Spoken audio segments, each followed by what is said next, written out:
मी या ठिकाणी आदरणीय राहुल गांधी तसंच पक्षाला राष्ट्रवादीच्या वतीने पाठिंबा देण्यासाठी आलेलो आहे.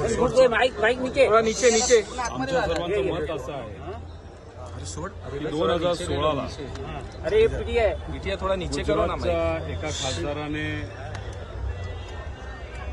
अशाच प्रकारे काही गोष्टी केल्या होत्या आणि त्यांना न्यायालयाने 3 वर्षाची सजा दिली होती.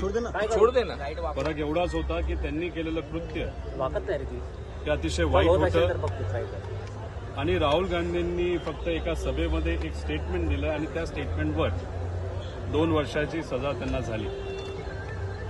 सजा ही लोअर कोर्टली दिली असली तरी गुजरातचा भाजपचा जो खासदार होता त्यांना त्यावेळेस 2016ला जे स्पीकर होते बीजेपीच्या विचाराचे त्यांनी निलंबित केलं नव्हतं. मग कोर्टात जाऊन त्यांना रिलीफ मिळाला आणि ते खासदार शेवटपर्यंत राहिले.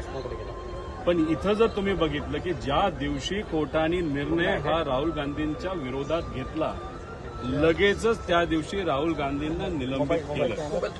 मला 2 कारणं असू शकतात की ज्या पद्धतीने आम्ही सर्वजण संघर्ष करत आहोत. राहुल गांधी सुद्धा अख्ख्या भारतामध्ये फिरून लोकांमध्ये जाऊन लोकांच्या आणि कार्यकर्त्यांच्या हिमतीवर एक संघर्ष करत आहेत.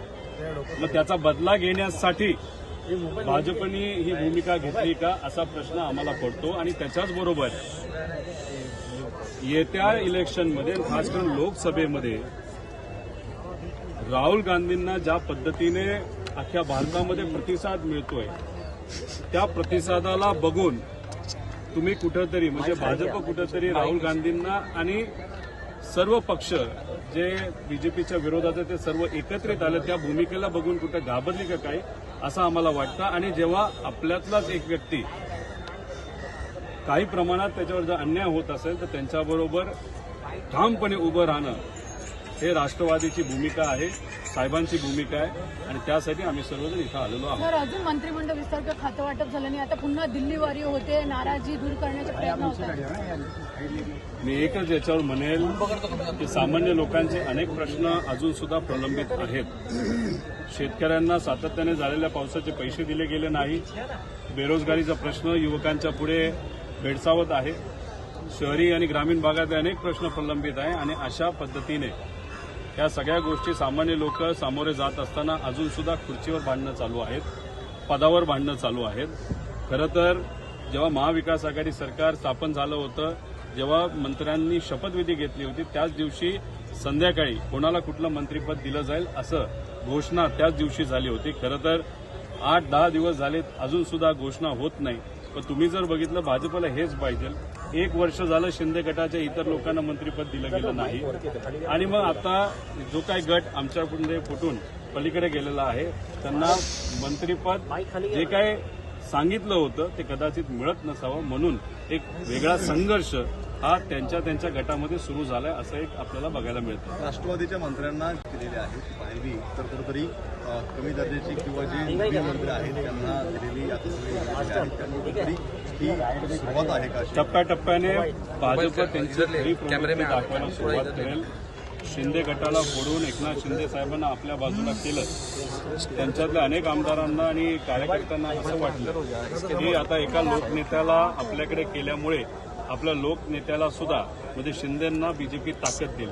पण बीजेपी त्यांना समजलीच नाही असं माझं मत आहे. त्यांच्याच पार्टीमधले लोकनेते ते कधी टिकून देत नाही आणि बाहेरचे जे लोकनेते घेतात त्यांना ते संपवतात. हे कदाचित त्यांना कळलं नाही. एकनाथ शिंदे साहेबांची आजची परिस्थिती आपण बघितली, फक्त 1 वर्ष लागले त्यांची ताकद कमी करायला. आणि मला भीती एवढीच आहे की जे काही लोकनेते पवारसाहेबांनी घडवले त्यांना ताकद दिली, त्यांना लोकांच्या हिताचे प्रश्न मांडण्यासाठी वेगवेगळी पदं दिली, आता ते तिथे गेलेले आहेत. भाजपची प्रवृत्ती बघता ते सुद्धा त्यांना कुठेतरी ताकद त्यांची कमी करतील का काय, आणि जे घरं असतील, पदं असतील, या सगळ्या गोष्टीकडे बघितल्यानंतर भाजप खरी प्रवृत्ती त्यांची दाखवायला त्यांनी सुरू केलेली असं वाटतं. राष्ट्रवादीमध्ये खातेवाटप असेल तर अजितदादा किंवा जयंत पाटील म्हणजे प्रमुख नेते बसून हायकमांड शरद पवार होते, पण असं चित्र दिसतं की राष्ट्रवादीचं खातेवाटप होत नाही, दिल्लीला जावं लागतंय. जो गट गेलाय त्यांना म्हणजे पुन्हा एकदा दिल्ली दरबारी जावं लागतंय असंच म्हणावं लागतं. मला माहित नाही, पण लहानपणीपासून एकच गोष्ट मी ऐकलेली आहे की महाराष्ट्र दिल्लीसमोर कधी झुकला नाही, महाराष्ट्रातला सह्याद्री दिल्लीसमोर कधी झुकला नाही. या गोष्टी लहानपणीपासून ऐकत असल्यामुळे मी भूमिका पवारसाहेबांबरोबर राहण्याची घेतली.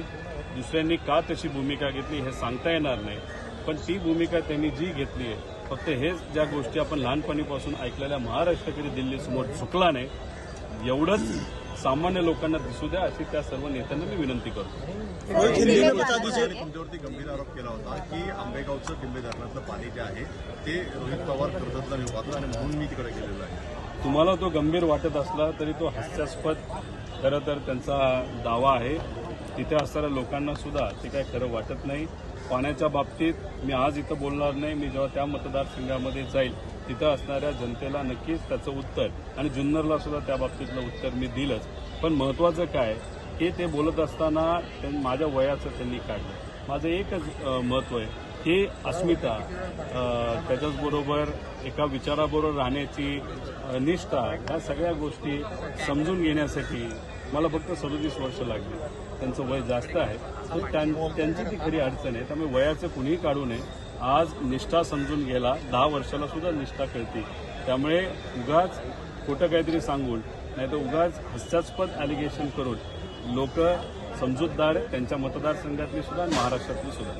हिंदी में बता दीजिए आप कांग्रेस को समर्थन करने के लिए जो देखो, हमारा राष्ट्रवादी का, महाराष्ट्र के जनते का और इंडिया की जो जनता है उनका यही कहना है कि जब 2016 में गुजरात के एक एमपी ने डॉक्टरों को बोला था, मारा था या जो भी किया था, उनको लोअर कोर्ट ने सजा दी थी 3 साल की. और 2016 में जो स्पीकर थे वो भाजपा के विचार के थे, उन्होंने उस पर कोई भी एक्शन नहीं ली. और फिर वो जो खासदार थे जिनको कोर्ट, लोअर कोर्ट ने एक एक्शन ली थी, वो हाई कोर्ट, सुप्रीम कोर्ट जाके फिर उन्होंने कुछ सपोर्ट लाया. फिर बाद में उन्होंने खासदार की पूरी टर्म कंप्लीट की. अभी यहाँ पे राहुल गांधी जी ने कर्नाटका या कहाँ पे एक स्टेटमेंट किया, वो तो पॉलिटिकल स्टेटमेंट था. उस पर लोअर कोर्ट ने उन पे कार्रवाई की, उनमें निर्णय दिया, और उसी दिन शाम को या दूसरे दिन बीजेपी ने उनके खिलाफ एक्शन ली. मेरा कहना ये दूजा भाव क्यों? वो खासदार आपके पार्टी के थे इसलिए आप उन पे मेहरबानी दिखाते हो, और ये खासदार लोगों में जाके एक संघर्ष कर रहे हैं. जिस तरीके का संघर्ष हम सब कर रहे हैं वैसा ही संघर्ष वो पूरे इंडिया में जाके, लोगों में जाके, कार्यकर्ताओं का विश्वास लेते हुए वो कर रहे हैं. तो उन पे आप एक्शन ले रहे हो. तो 2 चीजें हैं कि उनकी ताकत लोगों के माध्यम से, राहुल गांधी जी की ताकत लोगों के माध्यम से, उनके सपोर्ट से बढ़ रही है, हम सब देख रहे हैं. और दूसरी बात, आने वाले इलेक्शन में राहुल गांधी हो और जो विरोध में, बीजेपी के विरोध का जो गठ है वो साथ में आया है, उनकी सबकी ताकत देखते हुए बीजेपी शायद घबरा गई है, इसलिए ये एक्शन वो ले रही है. तो ये दूजा भाव करना योग्य नहीं था और ये अन्याय उन पे हुआ. इसीलिए राष्ट्रवादी हो, पार्टी करके, कार्यकर्ता करके, हम सब उनके साथ में. मंत्रिमंडल विस्तार अभी तक नहीं हुआ है और यहाँ तक कि दिल्ली के चक्कर लगाने की नौबत आ गई है नेताओं की जिन्होंने बगावत की थी. देखो, ये कुर्सी, ये पद, मिनिस्टरशिप, इसमें ही ये सरकार और दूसरे पार्टी को फोड़ने में ये सरकार बिजी है, और जो सामान्य लोगों के प्रश्न है उस पर कोई भी बात नहीं कर रहा. इस चीज की खंत हम सबको है, इस बारे में हम सब नाराज है, महाराष्ट्र की जनता नाराज है, और जब आगे वाले इलेक्शन आएंगे तब ये नाराजगी लोकशाही के माध्यम से बीजेपी और इनके मित्र पक्ष के खिलाफ लोग 100% दिखाएंगे, ऐसा हम सबको. प्रधानमंत्री मोदी को तिलक पुरस्कार मिल रहा है, उस पर शरद पवार जी भी जाएंगे, मंच साझा करेंगे, लेकिन बहुत सारे लोगों की भावना है कि शरद पवार जी को मंच साझा नहीं करना चाहिए. आपका क्या विचार है? देखो, एक वो अलग संस्था है, वो संस्था की जो बॉडी है वो हर साल निर्णय लेती है किसको अवार्ड देना, तो ये तो इंडिविजुअल बॉडी है, उनके ऊपर कोई भी प्रभाव नहीं डाल सकता. और दूसरी बात, हमारा ये कहना है या ये विश्वास है या शायद हमको लगता है कि ये जो प्लेटफॉर्म्स होते हैं वो न्यूट्रल प्लेटफॉर्म्स होते हैं। अभी वहाँ पे क्या विचार व्यक्त किया जाएगा, मोदी साहब को कौन से एंगल से एनालाइज करके अवार्ड दिया गया है, उसका तो पढ़ाई मैंने किया नहीं। लेकिन अगर साहब उस मंच पे जाएंगे, जब वो बात करेंगे, उनका जो भाषण है, भाषण के जो मुद्दे हैं वो ज़्यादा इम्पोर्टेंट रहेंगे, ऐसे मुझे तो लगता है। बहुत बहुत शुक्रिया, थैंक यू सो मच।